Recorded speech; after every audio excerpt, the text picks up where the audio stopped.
Voy a hacer una pequeña breve presentación. A Mikel ya le hemos presentado previamente, pero sí, Juan Antonio Zaldúa comenzó sus inicios en el mundo del fútbol, jugando en el Athletic Club de Bilbao, propietario de diferentes restaurantes con un único epicentro, La Brasa. Entre otros, reconocidos el Baser Meitea. José Gordón, desde León, propietario y maestro asador del Capricho. Autodidacta en lo que él más ama, la ganadería y la cocina. Pionero en el arte de la maduración. Su filosofía, tratando y comprendiendo el animal como único e irrepetible. Y José Pablo Larrea, Oñatierra, miembro de Baserria Kilómetro Cero, distintivo de una cooperativa de ganaderos que trabaja con carne Euskolabel y apasionado de la gastronomía. Un guitarrí. Eskerrik asko.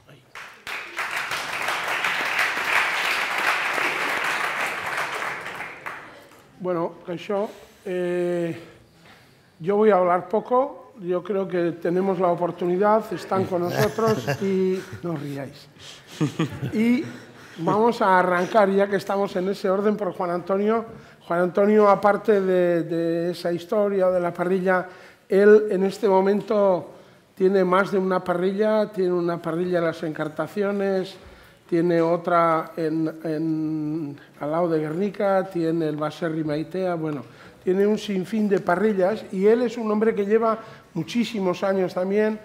Yo no sé si eso se le puede llamar autodidacta, porque lo que sí que es verdad, como todos vosotros, su formación ha sido ir, ver, probar, estar, pasar por el cedazo, ¿no? A mí me gustaría preguntarle, cada uno de nosotros tiene un tiro en el ala. Uno es la maduración, cuando le han preguntado, le han dicho maduración 15 días o menos, aunque a ti te parezca una cosa... Bueno, Juan Antonio, háblanos un poco de qué es la chuleta para ti. Bien. Porque es mejor así habláis un poco de todo. Bueno, la chuleta para mí, yo llevo 40 años en el mundo de la carne y otros productos. Y ha sido una de mis grandes aficiones. Hoy José Gordón es el que de alguna manera tiene el récord del buey más grande. En algún momento lo tuve yo también, lo sepas, hace muchos años. Y bueno, lo que sí puedo decir es que siempre he sido seguidor y perseguidor del animal o del producto, porque el animal en su tiempo yo sí que me ocupaba también de buscar algunas piezas. Tenía un carnicero que era muy amigo mío, casi este personaje que a mí me inició en el mundo de la carne, y donde después fui desarrollando un poco mi visión de lo que iba viendo, ¿no? Y, por supuesto, el desarrollo de esa visión es en función a las miles de pruebas gustativas que tengo en mi paladar. Y digo miles porque son miles de unidades de chuletas que yo he probado. Y estas miles me dan a mí unas referencias que son muy particulares, muy personales, que a veces me cuesta de algún modo transmitir a otras personas con los que yo trabajo. Ahí está Josu Ibarra, un gran cocinero que lleva conmigo 20 años, y a veces me cuesta transmitir y por qué una sí y otra no.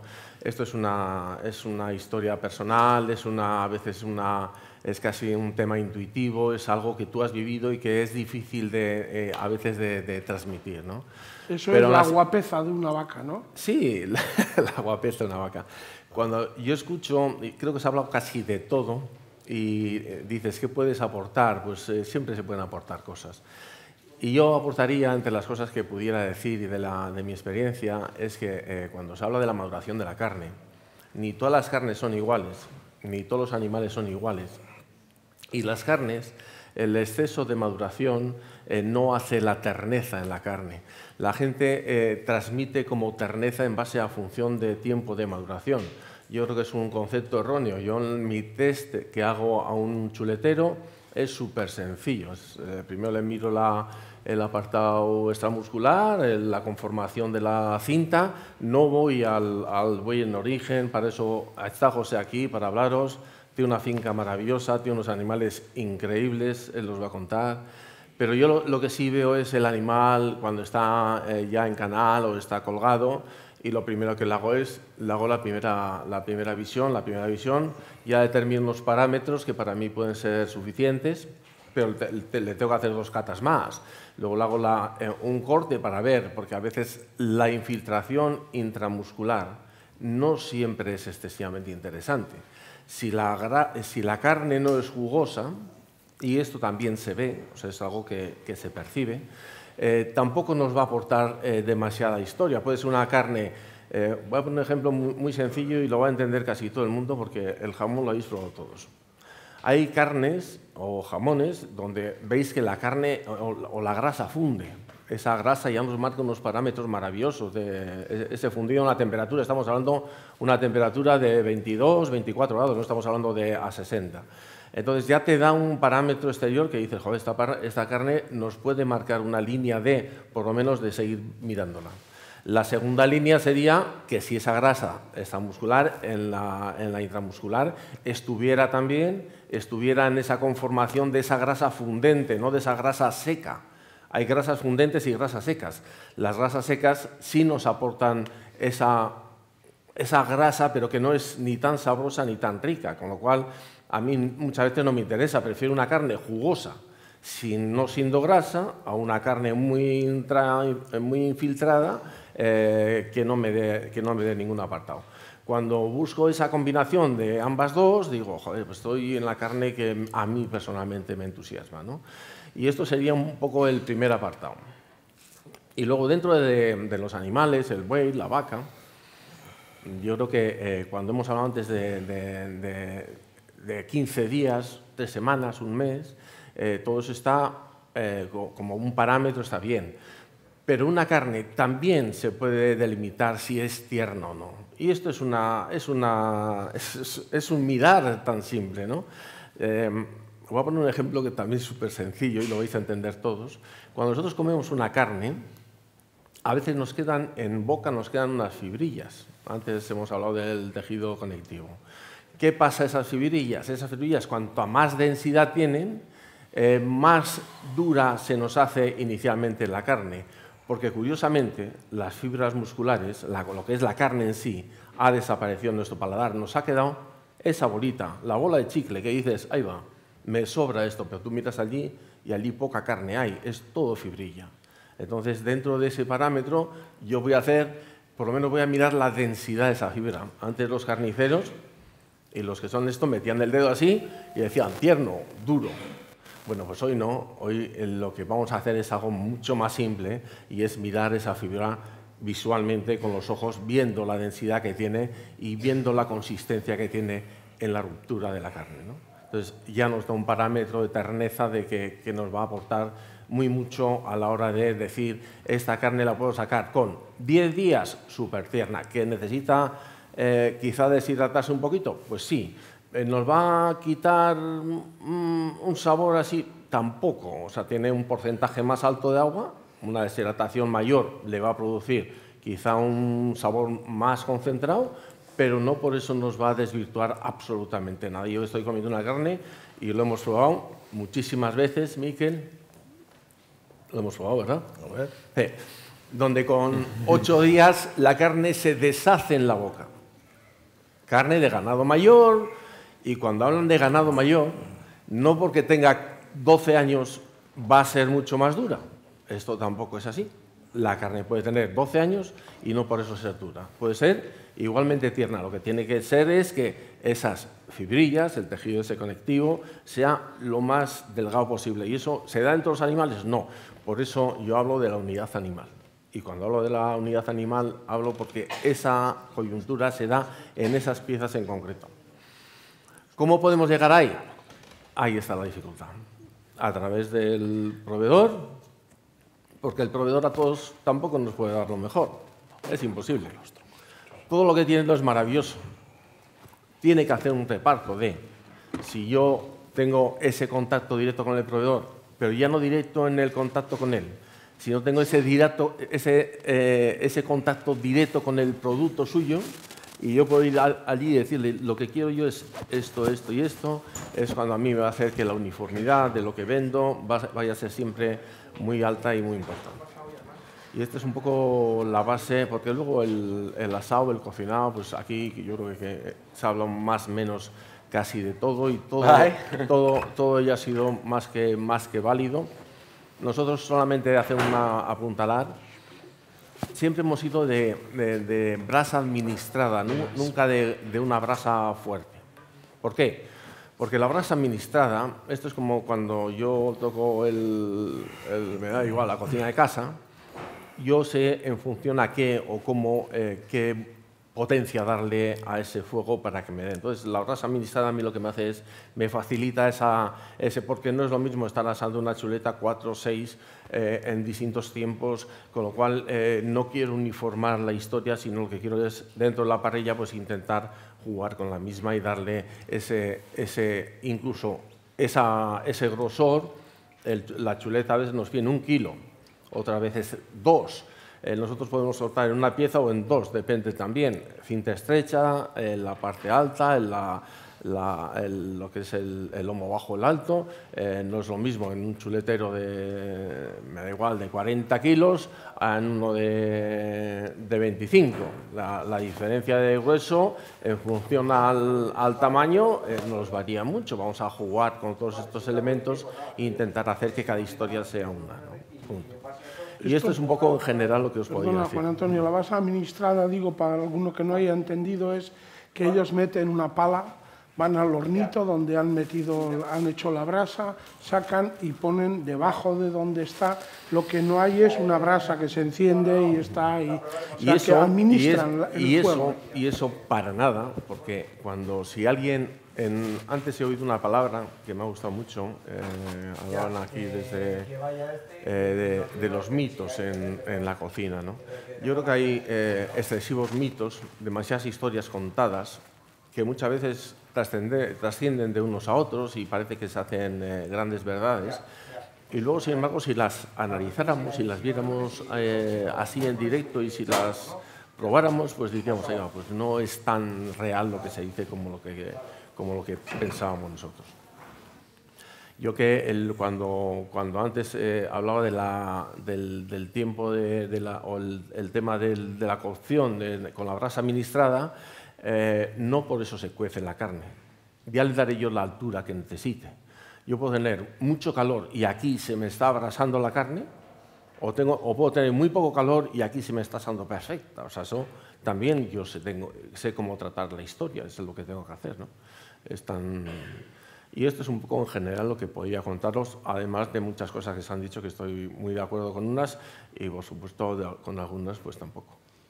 Bueno, mañana como van a asar, ahí vais a ver también un poco, ¿no? Cómo juegan con... José. Bien, mañana vamos a una brasa que no conocemos y que, bueno, haremos... Como jugar al fútbol, juega en todos los campos. José tiene más lío con lo de jugar en todos los campos. Él quiere manejar un poco más la jugada, ¿no? A mí me gusta más controlar. A mí yo lo que hago es seleccionar individuos de diferentes razas ibéricas, del tronco ibérico, razas que son especiales, que conservan ese peso del pasado, que no han sido manipuladas genéticamente. Creo que todo eso es muy importante, que soportan el paso del tiempo mejor, porque las grasas que acumulan son de más calidad, que además son razas que soportan las inclemencias del tiempo, que pueden estar expuestas a las estaciones, que estamos en una zona que ya sabes que en León cuando hace frío, cuando hace calor, hace calor, ¿no? Luego me gusta que el espacio sea un espacio bello, porque los animales tienen ojos y un paisaje bonito relaja. Una pared, mirando todo el día para la pared y comiendo, pues no es lo mismo, ¿no? Creo que el espacio debe ser abundante. También el bienestar animal es fundamental. No sé quién lo dijo ya, pero dijo, cuando te comes algo bueno realmente, alimenta el alma, ¿sabes? Yo creo que la energía que se genera es una energía tan especial, de tanta calidad, que si la sabemos canalizar, esa energía al final va a estar en la carne y nos la vamos a comer, al igual que nos vamos a comer también el maltrato. Yo lo que hago en mi finca, espero mucho tiempo porque considero que los animales, no digo mucho tiempo exagerado, no porque un animal tenga 18 años es mejor que uno que tenga 8, ¿no? Pero sí debe reunir unas condiciones de engrasamiento, una alimentación energética adecuada y Y ahí está también cuidar el bienestar animal, entra ahí muchas cosas. Hay que saber cuidar su alimentación, cuidar sus estómagos, porque deben comer fibra. Si es demasiado energético, puede producir laminitis en los pies. Nosotros cuidamos los pies de muchos animales, les calzamos, les preparamos. Otra cosa que no quiero que se me olvide es cuidar el transporte, el cargue de los animales. Hay animales que cargamos muy deprisa, que se nos dan la vuelta en el camión y se enfrenta uno con otro. Todos esos detalles son fundamentales. Que el piso del camión no sea cortante, que además se lleve el día antes al matadero y que tengamos paja y agua, que el animal esté tranquilo, sereno. Yo creo que ahí nos falta mucho por hacer. En el año 2014, si no recuerdo mal, el 10 de abril, una inspección de la Agencia Veterinaria Europea nos recomendó a España ya que deberíamos empezar a hacer los sacrificios en las fincas. ¿Por qué no? Suiza y Alemania, que no son países tercermundistas, ya lo llevan haciendo mucho tiempo, ¿no? Creo que ahí deberíamos avanzar mucho. Una buena muerte y una buena vida creo que es el camino para llegar a la excelencia. Yo quería hablar sobre todo de bienestar animal. ¿Vale? ¿Verdad?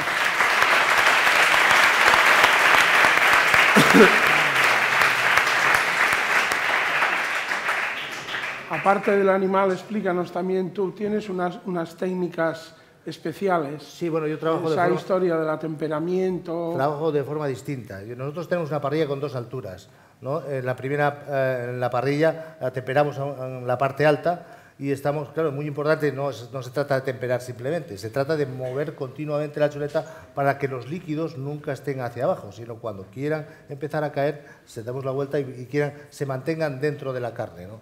También deshuesamos la chuleta para que el asado sea más uniforme. Y quitamos también la grasa exterior porque consideramos que contamina el músculo y nos abría todo a sebo, ¿no? Usamos un carbón de encina, también porque filosóficamente en nuestra finca hay encinas y nos gusta que todo se una un poquito, ¿no? Aromatizamos también la sala con las lavandas, con la flor de la lavanda que recogemos de nuestra finca, que luego quemamos con un poquito de brasa y aromatizamos el restaurante. Yo creo que el atemperado, yo soy partidario de que el sellado de la carne no sea excesivo. Quiero decir, el mordisco en la boca me da la impresión de que a veces, si tenemos una costra demasiado dura, molesta, amarga, por no hablar de los compuestos orgánicos que se forman, una cosa que se llaman acrilamidas, que si abusamos un poquito del fuego y ponemos muy cerca, yo creo que perjudica y nos disfraza un poquito el sabor. La sal, yo la pongo a la última vuelta siempre. Yo respeto ahí todas las ideas, porque hoy para mí ha sido maravilloso porque veo la cultura que hay en general, que todo el mundo sabe mucho de esto y que es una gran oportunidad y que esto es maravilloso que ocurra. Bueno, vamos a continuar y luego hacemos la rea jauna.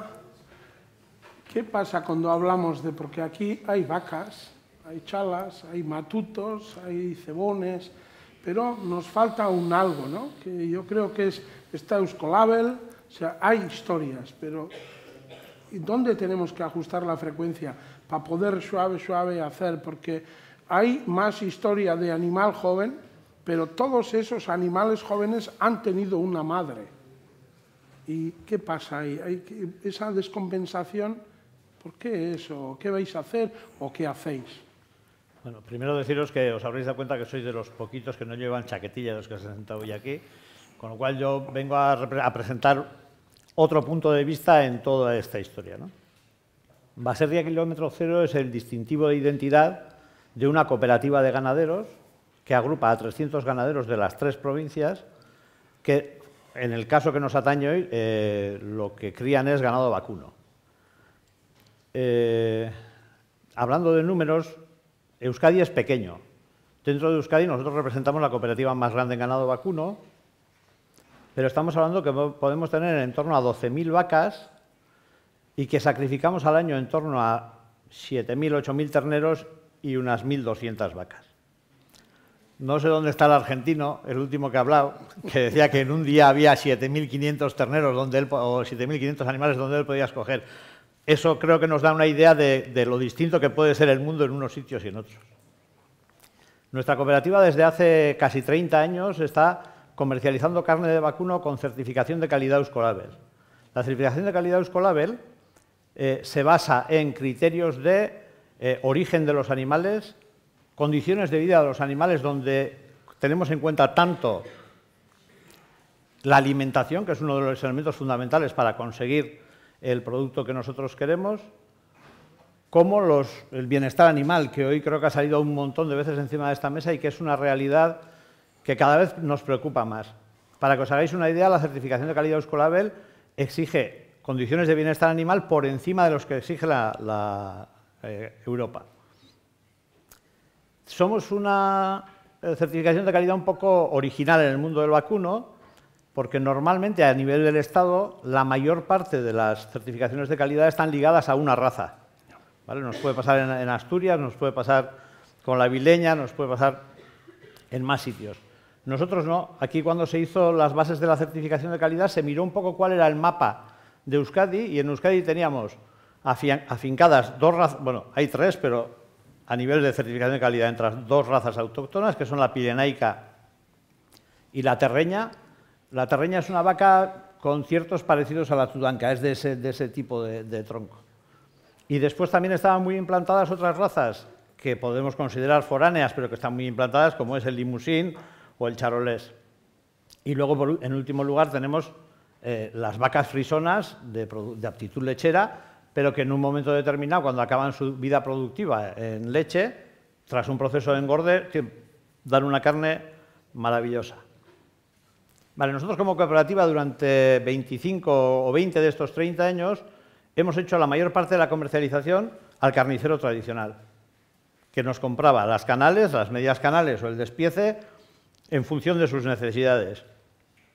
Y que tradicionalmente ha sido él quien ha determinado la maduración que le quería dar a la carne para comercializarla. ¿Eso qué significa? Pues que nosotros durante 20 años no nos hemos preocupado de madurar, ni nos hemos preocupado de llegar al cliente final ni de lo que el cliente final quiere, porque no estábamos en ese mercado.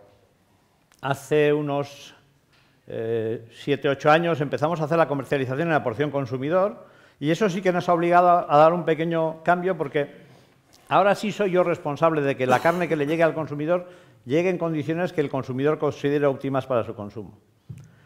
Y en los últimos 2 años hemos dado un pequeño salto y estamos sirviendo a algunos clientes de hostelería. Como os podéis imaginar, cuando estamos hablando de 1.200 vacas al año con las que abastecemos el mercado de la carnicería tradicional, la gran superficie y un poquito de hostelería, es muy poquito lo de hostelería que podemos hacer por los números que tenemos.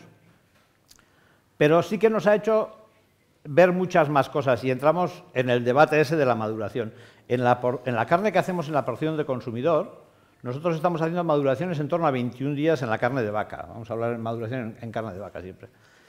Y en lo que estamos trabajando con hostelería, que es al final un ten con el hostelero y ver un poco qué es lo que él quiere, lo que nosotros le podemos aportar, estamos hablando de maduraciones entre 30 y 45 días.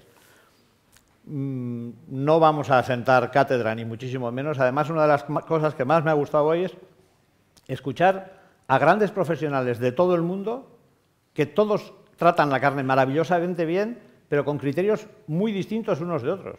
Lo cual significa que esto no es una norma escrita en piedra, que hay un margen donde se puede trabajar y que, bueno, pues nosotros en la medida que podemos, comentabas tú antes lo de proveer al hostelero local o que el hostelero local tenga, en la posibilidad que tenemos estamos dispuestos a trabajar, de hecho ya lo estamos haciendo. Y una de las cosas que nos estamos planteando es, no tenemos más vacas gordas de aquí, porque la vaca cuando llega al final de su ciclo productivo, no siempre es interesante para el ganadero hacer el proceso de cebo.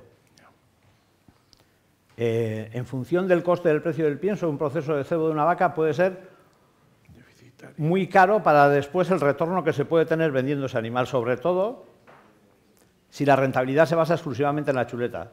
¿Vale? Entiendo que los profesionales que criáis animales para vosotros sabéis hacer ese equilibrio, pero cuando alguien tiene que vender a un tercero, es posible no conseguir ese retorno. Pero como también vemos que es un mercado que cada vez tiene más demanda, estamos planteándonos ahora que sea la propia cooperativa, colectivamente, quien recoja las vacas de los ganaderos que no quieren hacer el proceso de cebo después del desvije de la vaca, para hacerlo nosotros y poder disponer de algo más, ¿vale? Porque estamos hablando de si tenemos 12.000 vacas en total y podemos hacer que el desvieje engordado en lugar de 1.200 al año sea 1.500 al año.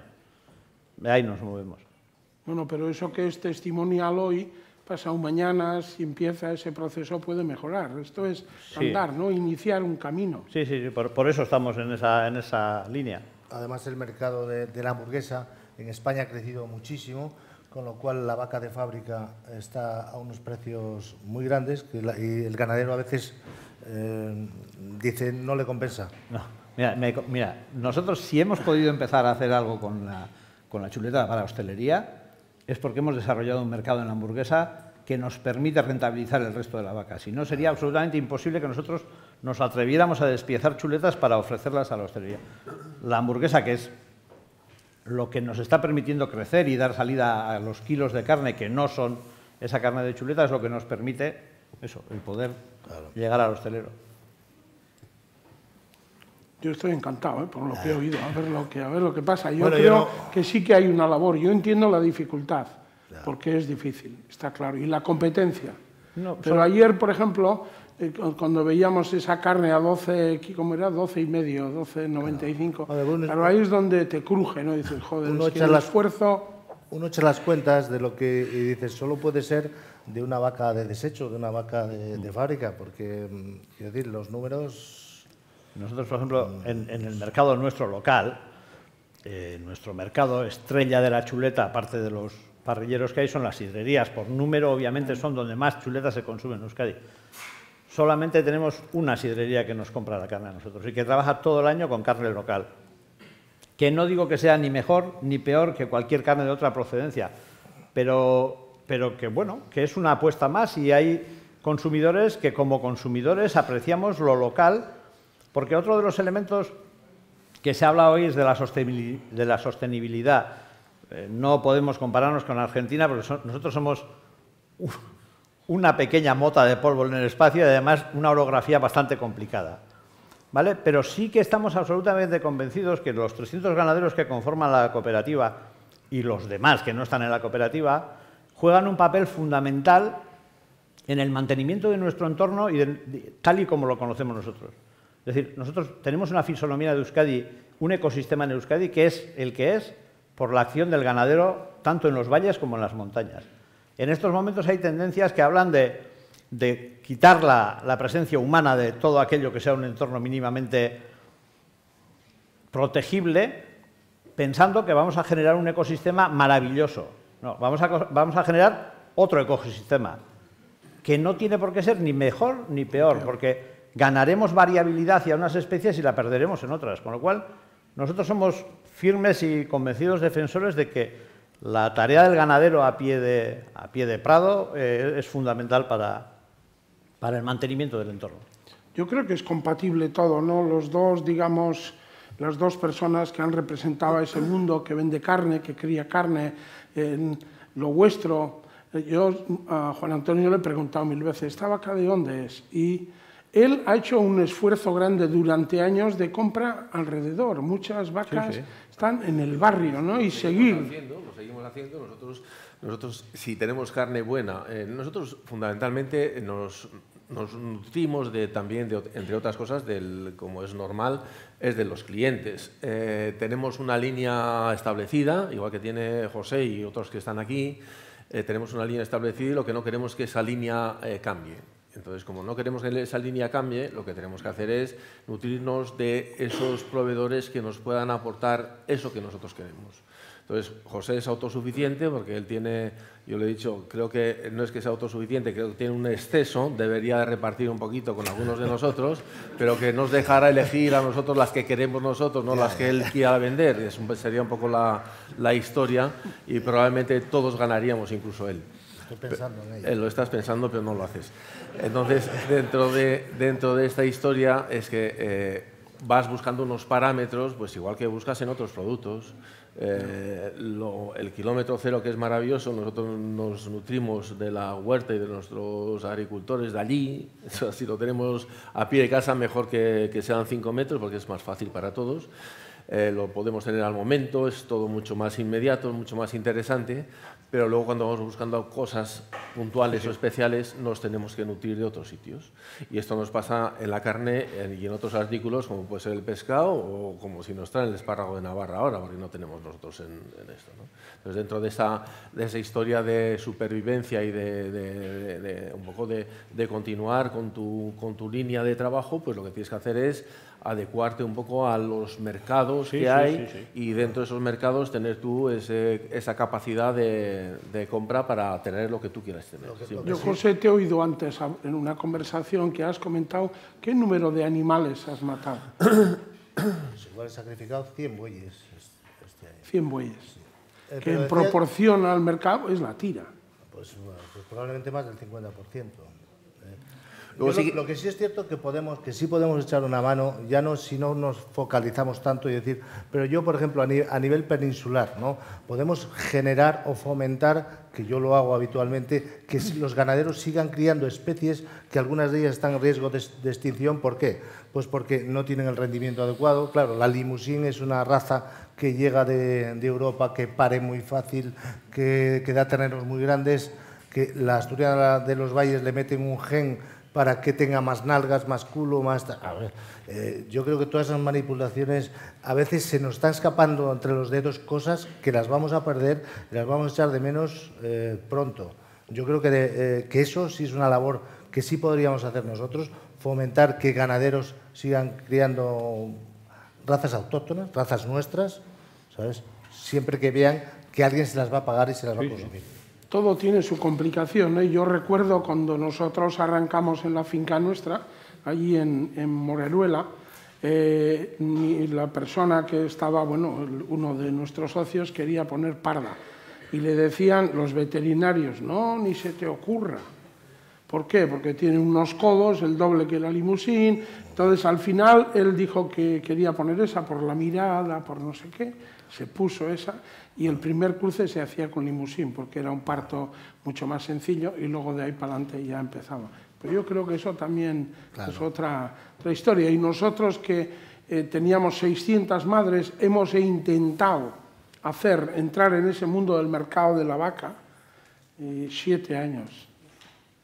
Y lío, criar 3 vacas, intentando hacerlo mejor, viene la supuesta sapiencia y dice, esto es una vaca O sea que sí que es verdad que es mucho más complejo eso de hacer el ganado, no es nada sencillo. Pese a que juegues con genética, con buena alimentación e incluso con bienestar animal, que las nuestras lo tenían.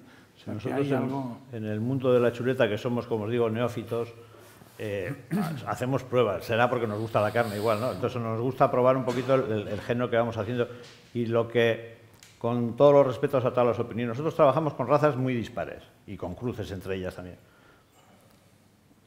Con animales con buen grado de engrasamiento, que en nuestro caso no siempre va acompañado de una infiltración visible de la grasa, ¿vale? Eso nos pasa en unos animales sí, en otros no, y ni siquiera es igual en todas las razas, ni dentro de la misma raza a veces. Sin llegar a esas infiltraciones visualmente muy importantes, con un grado de engrasamiento adecuado y una maduración, ya os digo, en torno a los 30 días, el resultado en el plato es bueno en todos los casos.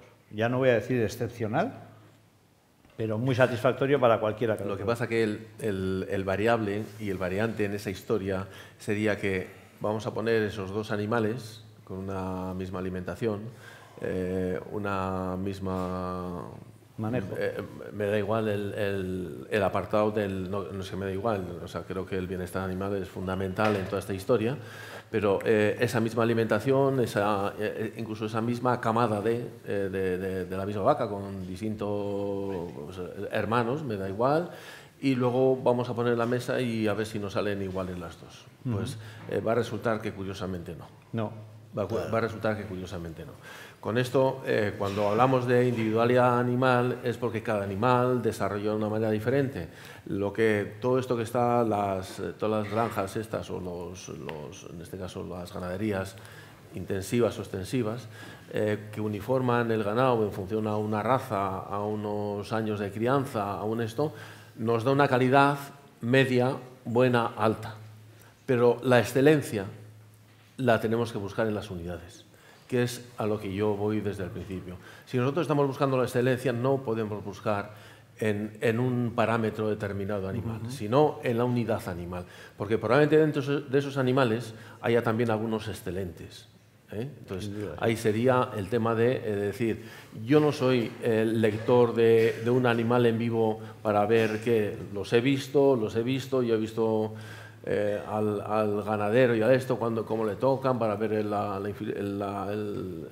capa de engrasamiento, etcétera, pero luego la partes y lo que sale allí hay que verlo. O sea, te da unos parámetros generales, pero tampoco los tienes todos. Una vez de cortada, una vez de vista, sí que los tienes. Ya por lo menos te puedes acercar a lo que tú consideras que son importantes. Sí, sí, de acuerdo. A mí también me gustaría hacer un comentario, vamos a acabar, que es que hay muchas veces que la carne es mejor de lo que parece en la mesa. Vosotros sois toreros, todos, lo hacéis bien. Cada uno de nosotros sabe cuándo comete un error, por 1000 historias. Pero en el mundo de la carne hay mucha carne que es, en cierto modo, cojonuda y que sale a la mesa hecho un Cristo. Y esto es real, porque esta profesión tampoco es... Parrillero no es una persona que hace y... No, cuidado, había aquella pregunta, o nace o se hace, se decía hace años. Se puede hacer algo, pero se hace. Y esto es algo que también hay que explicar a todos. Hacer una chuleta vosotros habéis hablado de muchas técnicas, pero sí que es verdad que no es tan fácil como parece. Que hay muchas veces que tú mismo te das cuenta que has hecho 2 chuletas del mismo ganado, costillas siguientes, y hostia, y una, ¿por qué? Porque estabas escuchando, no sé, lo que sea, y has ido y has venido, y ese cambio, esa pequeñita, destroncha una carne. La carne es complicada. Antes se hablaba de la jugosidad de la carne, que han hablado. La jugosidad de la carne, cuanto más hacemos la carne, más jugos pierde, más grasas pierde. Esto es básico, es elemental. Nosotros, cuando cortamos, tú decías antes, sacar un delantal limpio, tenemos que tener la carne a una temperatura casi, si es un poco hasta casi fría. O sea, no voy a decir fría, pero tiene que estar en ese tibio frío. Porque en cuanto la temperatura es un poco superior, ya empieza a soltar el jugo. En cuanto nos pasamos en la carne, allí se nos van todos los jugos, el plato se nos va entero. Por eso el equilibrio de la temperatura para que mantenga esos jugos de los que se están hablando, ahí está. Y tú dices, el pasarlo 2 minutos más es que eso se nos ha ido cuando 2 minutos antes estaba perfecta, ¿no? O la gamberrada de todos, que es hacer en la parrilla chuletas y luego dejarlas un ratillo en ese supuesto descanso y no te digo nada. Abrir un horno, meter y esperar a que haga clean, que va a estar perfecto. Pues ese clean es el causante de uno de los grandes males de las chuletas, por lo menos en mi pueblo, que es Euskal Herria, sin duda. Sin duda, a mí me parece que no podemos jugar a eso, de meter al horno y de esas maniobras para que con esa historia de que tenga una temperatura adecuada. Eso hay que hacer como hay que hacer. Nosotros con nuestra técnica, que atemperamos en la parte alta, bajamos abajo y cuando sellamos, sacamos a la mesa siempre con 48 grados. Perfecto. Ya se quisiera. Sí, bueno, si lo sacas bukatu siempre deu. 48. Siempre Es que ricasco a yo todos por haber estado a ellos.